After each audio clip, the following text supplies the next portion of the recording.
इस समय अरब मुल्क बाढ़ से पीड़ित है। इतनी बड़ी तादाद में लोग घरों से बेघर हैं और बड़ी संख्या में लोग मारे जा चुके हैं इस बाढ़ के जरिए। दरअसल दुबई में, ओमान में इस समय बहुत बड़ा तूफान है और पूरा ये अरब मुल्क इससे पीड़ित है। आपको जो तस्वीरें इस वक्त आपकी स्क्रीन पर दिखा रहे हैं, सबसे पहले वो तस्वीरें देखिए और फिर आपको आगे बताते हैं कि इस समय क्या हाल दुबई में मचा हुआ है और कितना कोहराम मचा हुआ है। ओमान में अभी तक जो खबरें सामने आ रही हैं, 18 से 20 लोग अभी तक मारे जा चुके हैं और सैकड़ों लोग घरों से बेघर हो चुके हैं, लापता हैं। अलर्ट जारी कर दिया गया है, हाई अलर्ट पर है इस वक्त यूएई, खासतौर से बहरीन, ओमान और उसी के साथ दुबई इस वक्त हाई अलर्ट पर नजर आ रहा है और सारी चीजें आपको आगे चलकर बताने वाले हैं। लेकिन सबसे पहले ये तस्वीरें देखिए जिसमें एक एयरपोर्ट पूरी तरह से बाढ़ की चपेट में है,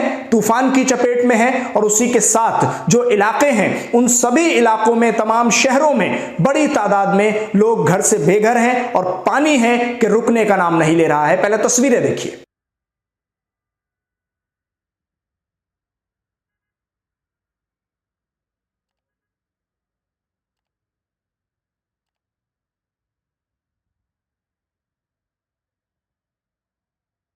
तो देखा आपने किस तरह से तूफान आया है और अभी यह तूफान रुकने का नाम नहीं ले रहा है। बहरीन का बुरा हाल है, दुबई में तमाम स्कूलों को बंद कर दिया गया है, दफ्तरों को बंद कर दिया गया है, सरकारी तौर पर हाई अलर्ट जारी कर दिया गया है। सड़कों पर बड़ी बड़ी मशीनरी के जरिए पानी को निकालने की कोशिश की जा रही है, लेकिन इस रेगिस्तानी अरब मुल्क के इस इलाके में पानी रुकने का नाम नहीं ले रहा है। जहां ये बाढ़ नहीं आई है वहां भी 4 से 5 इंच तक बताया जा रहा है कि पानी हर तरफ मौजूद है और पानी ने एक ऐसा कोहराम मचाया हुआ है कि पूरी तरह से ये ऐसे देश जो सबसे आधुनिक माने जाते हैं, दुबई जहां के बारे में आप लगातार सुनते हैं, बड़े बड़े मॉल हैं, यहां पर बड़ी बड़ी इमारतें हैं और टेक्नोलॉजी के नाम पर सबसे आधुनिक अपने आप को कहने वाला दुबई इस समय कुदरत के आगे घुटने टेक चुका है और किस तरह से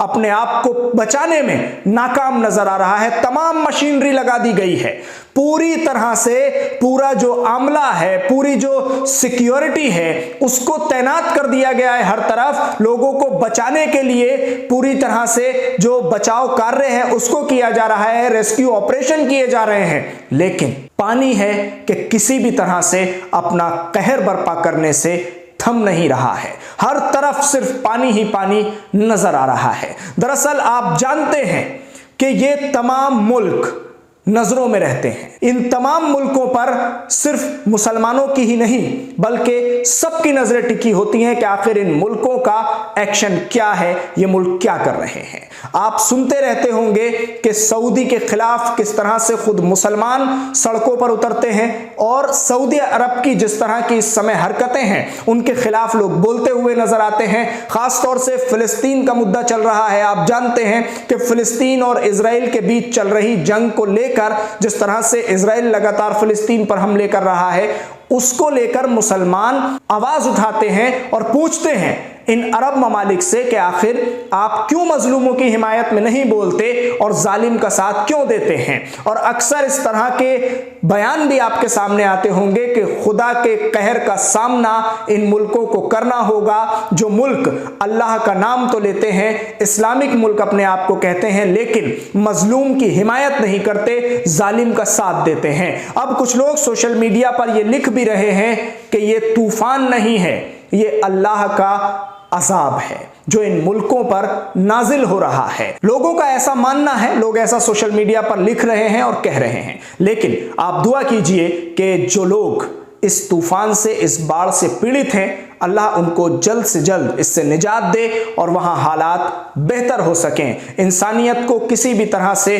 कोई नुकसान अगर पहुंचता है तो आपका फर्ज बनता है कि आप उसके लिए आवाज उठाएं, उसके लिए दुआ करें। आप दुआ कीजिए कि जो हालात इस वक्त दुबई में हैं, ओमान में हैं, बहरीन में हैं, उन तमाम पर अल्लाह जल्द से जल्द उन तमाम लोगों को निजात दे उन तमाम हालात से और वहां हालात बेहतर हो सकें। रही दूसरी बात कि कौन इजराइल के खिलाफ बोल रहा है, कौन फिलिस्तीन के समर्थन में आवाज उठा रहा है या कौन नहीं उठा रहा है, ये सारी चर्चा सोशल मीडिया पर चलती रहती है। तो आपने देखा कि इस समय कितना बुरा हाल है दुबई का। सबसे आधुनिक अपने आप को कहने वाला दुबई घुटनों पर आ गया है और इस बाढ़ से किसी भी तरह से निपटने में नाकाम नजर आ रहा है। हर तरफ पानी ही पानी है, लोग अपने घरों में बंद हो गए हैं। सरकारी तौर पर आदेश जारी हो गए हैं कि घरों से बाहर न निकला जाए।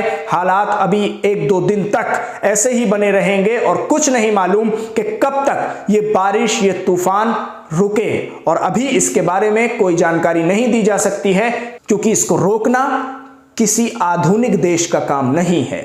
ये कुदरती है, ये नेचुरल है। इसको तभी रोका जा सकता है जब अल्लाह चाहेगा।